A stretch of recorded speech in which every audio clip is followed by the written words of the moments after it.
Hello and welcome back to another episode of Video Game Easter Eggs, the series where we take a look at some of the latest and not so latest Easter eggs in video games, with the only rule being they cannot have been featured on my channel before. In today's episode, we learn what it's like to go through a divorce in It Takes Two, we check out some April Fool's shenanigans in Rainbow Six Siege, and we find some very strange Easter eggs in America's Army Proving Grounds. As always, if you think you know of an Easter egg that I'm yet to cover, then the best places to let me know are in the comments section or on my social media accounts, the links to which are in the description. Oh, and if you do want to enjoy this video, then leaving a like, subscribing, or turning notifications on is really appreciated. Anyway, without further delay, let's get started. So first up, let's take a quick look at a couple of cool Easter eggs found in the Rainbow Six Siege April Fool's event, Rainbow is Magic. As I've said before, Ubisoft are pretty good at putting on seasonal events, even if this one has been done already. In fact, this won't be the last Ubisoft April Fool's event we'll be covering in this video.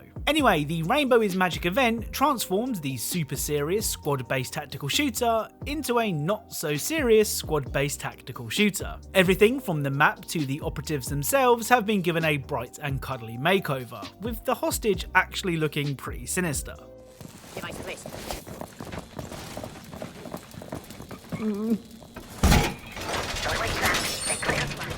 Now, despite the not so subtle stylings of this event, there may be a couple of things that you've missed. First up, if you shoot the glowing rainbow neon sign, this will happen.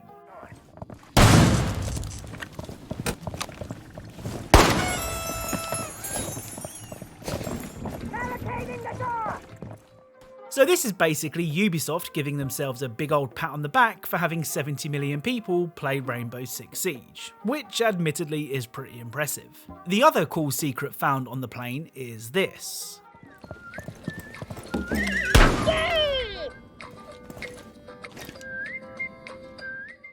So this is the pink octopus that first featured in the house map at Siege's launch. You may recall that if you hit the octopus, it would grow in size, though unfortunately that isn't the case here. Our 8-legged friend is wearing a face mask though to reflect the world that we now live in. Now, as I alluded to earlier, this wasn't the only April Fool's event that Ubisoft organised. If you were to play For Honor on April the 1st, this is what you would have found.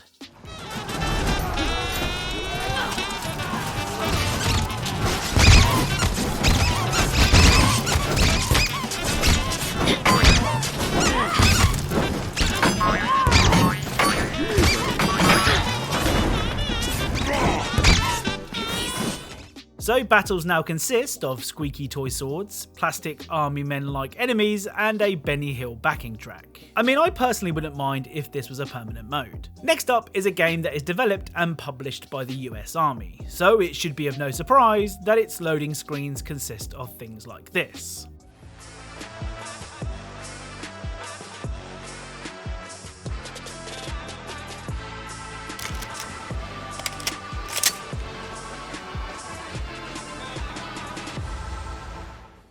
Anyway, America's Army Proving Grounds is the 4th entry in the America's Army series. Proving Grounds is a first-person shooter that is actually available for free on Steam, though I'm not sure how populated the servers are or if they're even still online. Now, in a game that is supposed to reflect what it may be like to be a soldier in the US Army, the last thing you'd expect is to find Easter eggs, but well, here we are. First up, on the Homestead map, if you repeatedly shoot at this underwater bell, this will happen.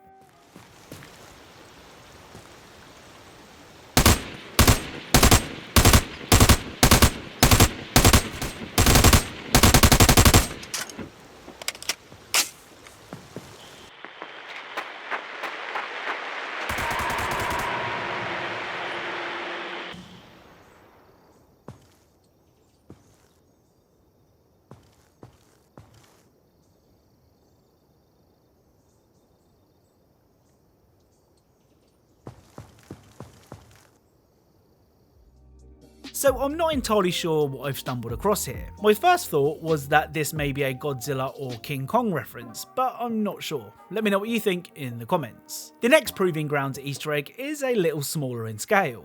On the hospital map, you can find this.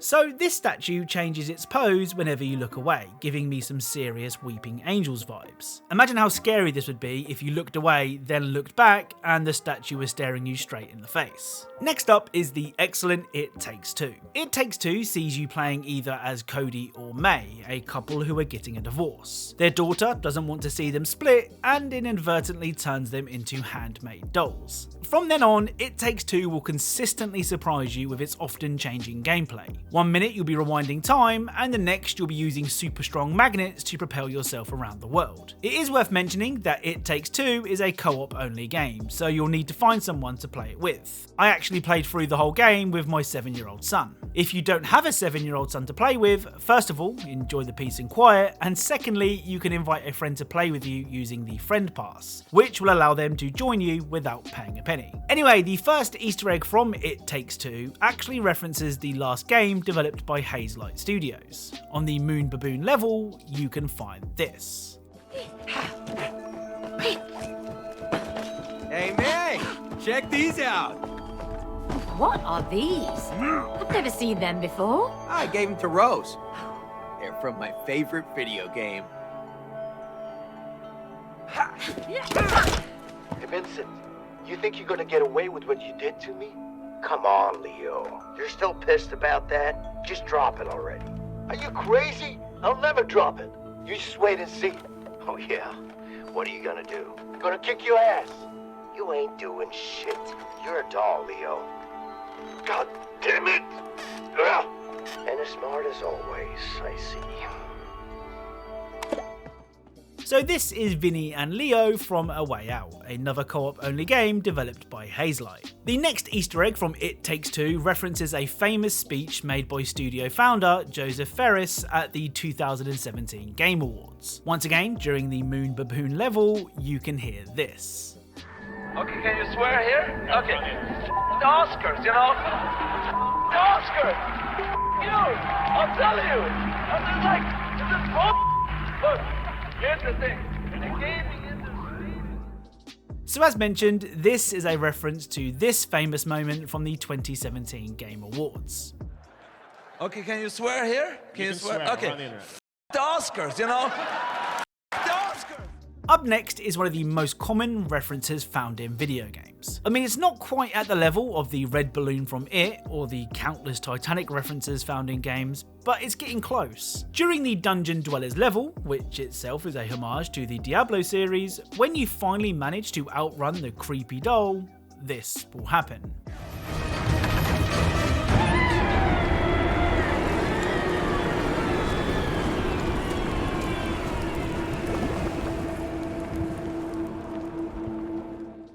So you should all know this by now, but for the 7 of you who don't, this is a reference to this scene from Terminator 2, Judgment Day. The final 2 Easter eggs I found in It Takes Two are both references to Nintendo games. First up, near the end of the game, you can race on a track that looks almost identical to Rainbow Road from the Mario Kart series. Further hammering the Mario Kart reference home, if you fall off the track, Cody will even say this.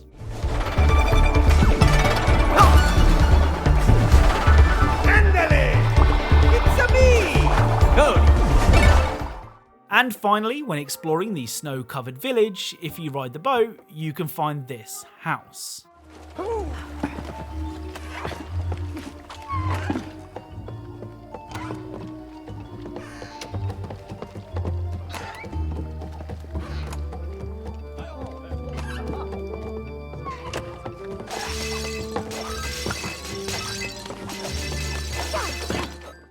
So this is a reference to this room from The Legend of Zelda: The Ocarina of Time, with both rooms looking almost identical. So the final game for today's video is Vivera Cleanup Detail. Over the last couple of episodes of this series, we've covered some pretty cool finds in the gory clean 'em up, and today's Easter eggs are no different. First up is a reference found on one of the in-game datapads. On the Revolutionary Robotics map, you can find a datapad with the line, "What people at this company need to understand is that I'm not in the weapons business, I'm in the Empire business." This line is a reference to this scene from Breaking Bad.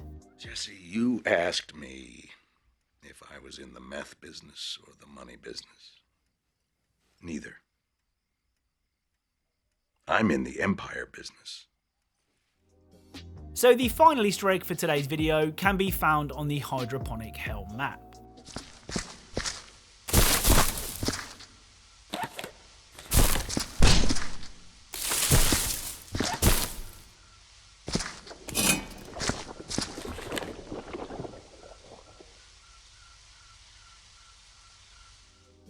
So this helmet belongs to Isaac Clarke from the Dead Space series. Perhaps this explains why we never got a Dead Space 4. So that's it. As mentioned, if you know of any Easter eggs that I'm yet to cover, then the best places to let me know are in the comments section or on my social media accounts, the links to which are in the description. Remember, if you are a fan of Easter eggs, secrets and tiny details in games, then perhaps consider subscribing, as that's what this channel is all about. Thank you all very much for watching, and I'll speak to you all soon.